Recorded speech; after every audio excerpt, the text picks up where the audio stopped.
How's it going, guys? It's Matt, and today I'm bringing you my favourite or best classes, I think, in Black Ops 2.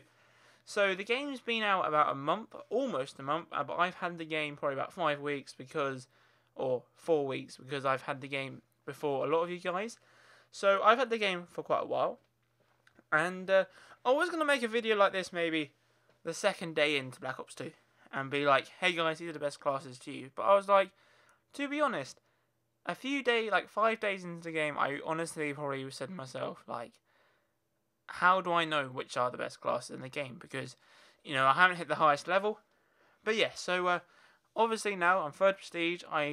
Pretty sure the best perks in the game, the best classes, and the best weapons. So yeah, so let me tell you my advice, and let's get the consistent gamer army, whatever you want to call the fan base, top dogs, and getting those top KDRs. Yeah, so okay, so the first class says defensive rush. Now you may be asking, how can you play defensive and rush? Okay, so what I mean here is you can play defensively and then you can rush. So this gun is the A94, so it's like the AK-47 from previous Call of Duties. You unlock it at level 55, so you think about it, it's quite a high level weapon, but it's very good indeed. It's probably the best assault rifle in the game. Assault rifles do not really match too many submachine guns, but because Black Ops 2 is mainly a submachine gun game, because all the maps are quite small and like submachine guns just overall, this assault rifle, brings back into the army. They're like, hang on, I've got an assault rifle and I can beat a few submachine gun guys. So this gun is a defensive rush. So what do I mean by defensive? Okay, so basically if you're capping the objective or you're looking over B dom and you want to play slightly defensive but slower paced, this is probably the gun for you. So you have the foregrip obviously to reduce recoil. The recoil is good at the moment, but when you obviously the foregrip helps out a lot, and it's lower recoil equals better. So yeah, so a bit of lower recoil and it's very good. Now the quick draw. Now when you want to rush, now I choose the quick draw attachment because when I rush with an assault rifle, I tend to lose my gun battles if I'm not aiming up fast enough. Like in Modern Warfare 3 with the ACR, a lot of people chose like assassin. I prefer quick draw because I like to, for some reason, maybe not to your preference, but to me, whenever I run around with assault rifle, I need to aim up quick when I see a guy. So quick draw is fantastic. Silencer, because I want to keep up the radar. When you want to play defensive, you don't want a guy to run round behind you and kill you. So the silencer is very good in this game. 90% of silencers and all weapons suck, but a few weapons actually benefit from the silencer. So this gun is fantastic with the silencer. Okay, so the wild cards I'm using obviously is perk 1 greed. So it allows me to have 2 perks in perk 1 slot, and I have the primary gunfighter, which allows me to have 3 attachments. So Ghost, because I'm running a silencer, but Ghost in this game is huge because a lot of people run low kill streaks because not a lot of people can get the high kill streaks, because Black Ops 2 is slightly more, not more difficult game, but it's a game you need to adjust to so you can become a better player. So a lot of people run the UAV, so obviously I want to stay off the radar. But you can't just camp in a corner, so you have to move around. But Ghost is very good. I find Ghost very good in my game. Saves me a lot of times on the kills, and yeah. So hardline, simply because I want to get my kill streaks in early. I'm not running flat jacket because hardline. I honestly think hardline's better overall. Maybe a frag will kill me then and there, but then I say to myself, hardline, it saves me 20% of the kills, so 20% is very good. Scavenger, because you're playing defensively and you're like rushing sort of thing, and you want to keep the ammo going because you don't want to like run out of ammo and then switch, because obviously you haven't got a secondary, so you want to keep the scavenger and keep replenishing the ammo. I don't have a lethal or a tactical because I don't feel the need. For me, maybe you do, maybe you can take one of his attachments away, but honestly, I don't really need a lethal or tactical. So yeah, so that's my defensive rush class. Okay, so I have 2 submachine gun rush classes, but these are like my favourite submachine guns and probably the best 3, so you can choose one of these if you want, or you can choose all 3.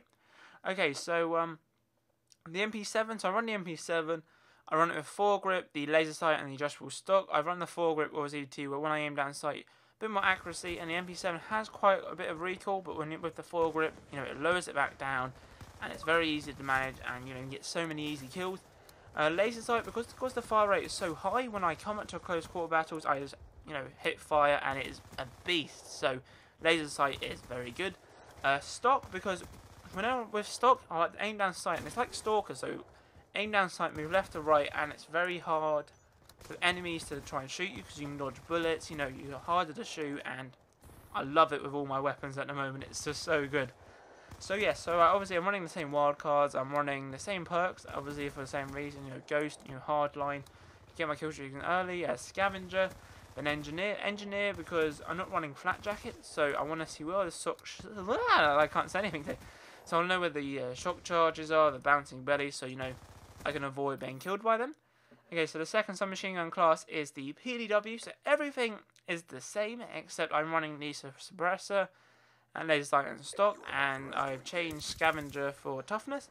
So the PDW is very good. It's slightly slower rate of fire than the MP7, but this is the gun where you can use the silencer, be a bit more stealthy, and it's very good. And I don't run Scavenger because this gun has a lot of ammo in the first place, and toughness is very good because when you're rushing, and you get hit, you don't want to be off target. So because it reduces, your flinch, you can run around. And you can be on top of things, and it's very good. PDW is just amazing. It's just a gun with a low amount of recoil, medium fire rate, but high damage, and it's just really good. So the next one I use is the SMG Rush, another one, which is the MSMC. So it's got the foregrip, extended clip, and adjustable stock. So I'm running all the same perks again, except toughness instead of Scavenger. And the reason why I don't run Scavenger on the MSMC is because the extended clip obviously gives you more ammo, and you get about 120 bullets plus your 40 bullet, and I honestly find that's a lot of bullets, and it's enough to get my dogs, my swarm. So yeah, so the stock attachment, obviously, they're sort of like, I'm using the same attachments because they benefit me with some machine guns, etc. And I find it, it works really well for me. It may not work for you, but I'm just telling you guys my preference is that maybe you can try out these classes and maybe become a better player. So the MSMC is low recoil, but I use the foregrip for to keep the handle steady, high damage, high rate of fire. So it's in between the PDW MP7, so it's probably the best submachine gun in the game. But it's very bad with a silencer, so that's why I don't run. That's why I prefer the PDW sometimes to keep off the radar. But it's a really good gun, so try it out. So finally, I have a sniper class. Now I don't really snipe, but I know a lot of people who watch me are snipers. So or people who may watch this video could be snipers. So I'll give you my preference. Okay, so the DSR 50 is probably my favourite sniper, and the reason being is because it has a high damage. It's a bolt action rifle gun. It's just honestly, it's just amazing. People could say, what about the ballista? Ballista has slightly more accuracy, but has lower damage. And the DSR 50, I can quick scope this gun. I always get 1-hit kills. It's just amazing. So yeah, so what do I run on this class? Okay, so I run obviously the same Ghost and Hardline. Fast hands, because with a sniper rifle, if you come up with a close combat, when you come in a close combat situation and a guy's gonna come around the corner and kill you, you can fast hand swap out to your your bang pistol and kill. So that's why I use fast hands, and obviously engineer, so I can find out where are these bouncing wellies, claymores, etc. So the attachments I run on the DSR 50 is the ballistic CPU, so it reduces the sway, so very good for quick scoping. Fast mags, because obviously when you're running round you want to reload quick, and I find it very good compared to FMJ, for example. FMJ is alright, but the amount of times do I ever shoot someone through a wall with a sniper rifle, it doesn't really work. The only time it did work was Modern Warfare 2 Intervention, because there wasn't really much you could add on to the intervention then. But yeah, so secondary wise, I run the B23R, probably the best pistol secondary in the game, simply because it's a 3 round burst gun, and I run extended mags, and it's very powerful. So these are my favourite top 5 classes. And yeah, so thank you guys for watching. Hopefully you enjoyed the video, hopefully you enjoyed the gameplay which you saw in the background. So while I was telling you about the class. So yeah, so let me know in the comments down below if you enjoyed the video, if these classes helped you out at all. So yeah, so thank you guys for watching. Hopefully you enjoyed the video, and I will probably see you tomorrow. So have a nice